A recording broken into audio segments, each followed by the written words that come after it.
Con el segundo ejemplo de los que os he puesto, que es una función racional. La principal diferencia que hay con el ejemplo anterior es que cuando tenemos funciones racionales hay que ver qué le ocurre al denominador.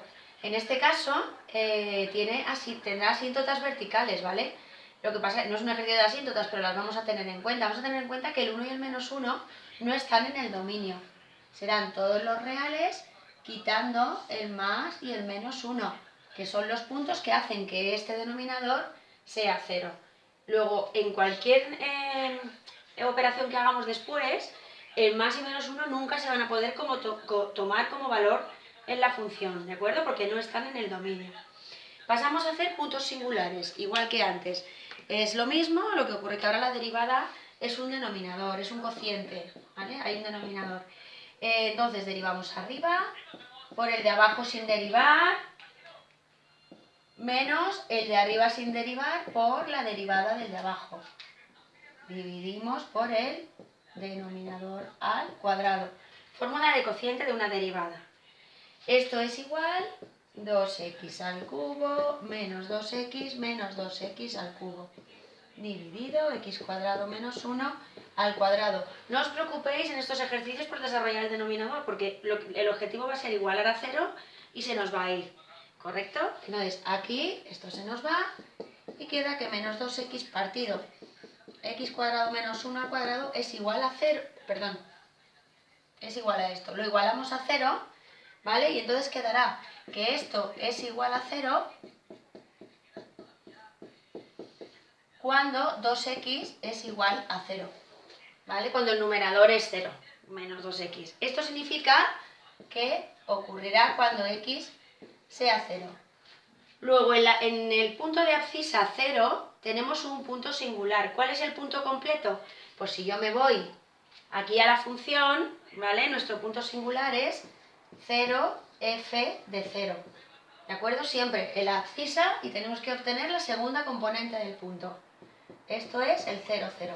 Luego en el 0, 0 hay un punto singular, que es un candidato a ser extremo relativo, máximo o mínimo. ¿Cómo sabemos si va a ser máximo o mínimo? Pues hacemos el criterio de la monotonía, porque así tendremos también el crecimiento y decrecimiento. ¿Qué ocurre? Que cuando yo coloco aquí nuestro punto singular, candidato a ser extremo, tengo que tener en cuenta que menos 1 y 1 no están en el dominio y los situaré siempre, ¿vale? Previamente esto sería un ejercicio en el que os han pedido asíntotas, seguro, ¿vale? En el menos 1 y 1, es decir, en los puntos que no están en el dominio hay asíntotas verticales, ¿vale? Entonces, lo correcto es siempre estudiar el signo. En vez de estudiarlo a un lado y a otro solo de 0, tener en cuenta también los valores que no están en el dominio. Luego yo el signo de la primera derivada lo estudiaré aquí, aquí, aquí y aquí. 4 tramos. Siempre os va a coincidir a un lado y a otro de la asíntota, ¿vale? Pero se tiene que hacer, se tiene que calcular. Podría no coincidir en una función que fuese especial o rara, ¿de acuerdo? Pero bueno, lo normal es que no. Entonces, si yo cojo la primera derivada, cogeré la expresión que tengo simplificada. Si yo cojo esa expresión de la derivada, cojo por ejemplo el menos 2 y lo sustituyo, esa derivada es positiva, mayor que 0. Luego aquí la función es creciente. Si cojo un valor entre el menos 1 y el 0, menos 0,5, me va a salir también positiva. Esta función es creciente. En el momento en que cojo un valor positivo, como la derivada lleva un signo menos, este valor aquí es negativo. ¿Bien? Y si cojo el 2, por ejemplo, también. ¿Qué le pasa a esta función? Realmente aquí no hay cambio de monotonía y encima hay una asíntota. Y aquí lo mismo. Pero sí que es verdad que en el 0, ¿veis? Pasamos de creciente a decreciente. Luego nuestro máximo relativo, en este caso, va a estar en el 0. Esto es un máximo, porque hay un cambio en la monotonía, ¿vale? Luego ese punto singular sí que va a ser un máximo relativo. ¿Cómo lo pondríamos? Si nos piden crecimiento y decrecimiento, lo tendríais que poner. Esto es muy importante para que no os equivoquéis. El crecimiento, ¿dónde tiene lugar el crecimiento? De menos infinito a menos 1, de menos infinito a menos 1, unido, ojo, no poner, cuando aparecen puntos que no están en el dominio, ponerlo junto del tirón, de menos infinito a 0. ¿Por qué? Porque el menos 1 no está en el dominio. Entonces se tiene que poner en dos trozos. Esto es súper importante, ¿vale? Y el decrecimiento, pues lo mismo. Esta función decrece en 0, 1 y lo mismo, unido 1 más infinito. No lo pongáis del tirón porque el 1 rompe a la función. Por lo tanto, diremos que hay un máximo relativo en este punto singular que habíamos obtenido, ¿vale? Es un máximo. Vamos a ver también los puntos de inflexión, igual que antes. En este caso, la segunda derivada quedará un poquito más complicada al ser un cociente otra vez de una primera derivada, ¿vale? Entonces, lo único que hay que tener mucho cuidado de no equivocarse y si se puede simplificar, intentar eliminar cosillas por ahí, ¿vale? Entonces, dejo ahí, la primera derivada es esta, ¿no? Es la menos 2x. Podríais desarrollar también abajo si queréis, pero nunca conviene. Ahora veréis por qué. En este caso vais a ver cómo se puede simplificar. Cuando yo hago la segunda derivada para ver puntos de inflexión, vamos a ver, puntos de inflexión y curvatura. A ver qué pasa. Cuando yo derivo aquello de allá, derivar el de arriba es menos 2 por el de abajo sin derivar, x cuadrado menos 1 al cuadrado, menos el de arriba sin derivar por la derivada del de abajo. El de abajo es una función potencial, es el exponente por lo que hay dentro del paréntesis elevado a una unidad menos y por la derivada de lo que hay dentro, 2x. Fijaros que aquí tengo una diferencia, lo de abajo me queda al cuadrado, como estaba al cuadrado, queda a la cuarta. Entonces aquí, ojo, ahora aquí sí que se pueden tachar cosas, ¿vale? Pero hay que hacerlo con cuidado, es decir, aquí tengo un menos, tengo un factor aquí que tiene x cuadrado menos 1 al cuadrado, aquí también está, y abajo también está, ¿vale? Si yo sacara factor común 1, que es el más pequeño, la potencia más pequeña que hay, puedo quitar este, de aquí se quitaría 1 y de aquí se quitaría otro y quedarían 3, ¿vale? Puedo simplificarlos.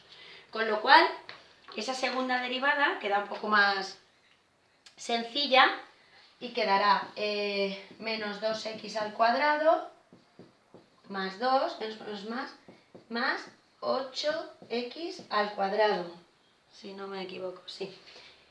Partido x cuadrado menos 1 al cubo. Igual 6x al cuadrado más 2. Partido x al cuadrado menos 1 al cubo. Bien, cuando yo voy a igualar a 0 esta derivada segunda para ver si hay puntos de inflexión, digo 6x cuadrado más 2 partido x cuadrado menos 1 al cubo es igual a 0, sí, solo sí, cuando el numerador es igual a 0, ¿vale? Esto siempre es igual. ¿Qué pasa? Que cuando yo despejo la x al cuadrado, me queda menos 2 sextos. Queda negativo y por lo tanto no puedo calcular la raíz real de un número negativo. Luego no existen puntos de inflexión, ¿vale? No hay puntos de inflexión porque no se anula la segunda derivada. ¿Qué ocurre con la curvatura? ¿Qué ocurre con la curvatura? Esto es como lo mismo que decir no hay puntos singulares, pero veamos si la función crece o decrece, ¿no? Pues aquí es lo mismo. No hay puntos de inflexión, pero ¿cómo es la función? ¿Es cóncava? ¿Es convexa? ¿Es siempre igual o qué? ¿Puede ser que cambie? Sí, porque hay discontinuidad, es decir, estamos ante una función que en menos 1 y en 1 se parte, ¿vale? No es continua. Entonces, aunque no hayan puntos de inflexión, tenemos que estudiar igualmente el signo de la segunda derivada. La segunda derivada, aquí, ¿veis cuál es la segunda derivada? ¿Qué pasa a la segunda derivada? Que en valores negativos, más pequeños que menos 1, si yo cojo por ejemplo el menos 2, arriba es positiva, ¿vale? Y abajo también es positiva. Luego aquí la segunda derivada es mayor que 0, es cóncava, desde menos infinito hasta el menos 1. Aquí es cóncava, porque la segunda derivada es positiva. ¿Qué ocurre en medio? En medio, si cojo por ejemplo el 0, lo puedo coger puesto que pertenece al dominio. En 0 es negativa, la segunda derivada. Luego aquí es convexa. Entre menos 1 y 1 es convexa. Y si me voy a un valor a partir del 1, por ejemplo el 2 otra vez, vuelve a ser positiva.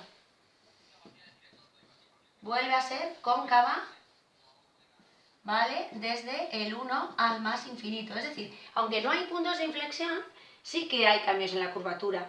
¿Por qué? Porque las funciones racionales o funciones que tienen problemas del dominio, esos puntos que no están en el dominio también han de ser considerados siempre. Luego esto es lo que ha ocurrido. Tenía un máximo en 0, 0. Hemos visto cuando crece y cuando decrece. No hay puntos de inflexión, pero sí que hay cambios en la curvatura.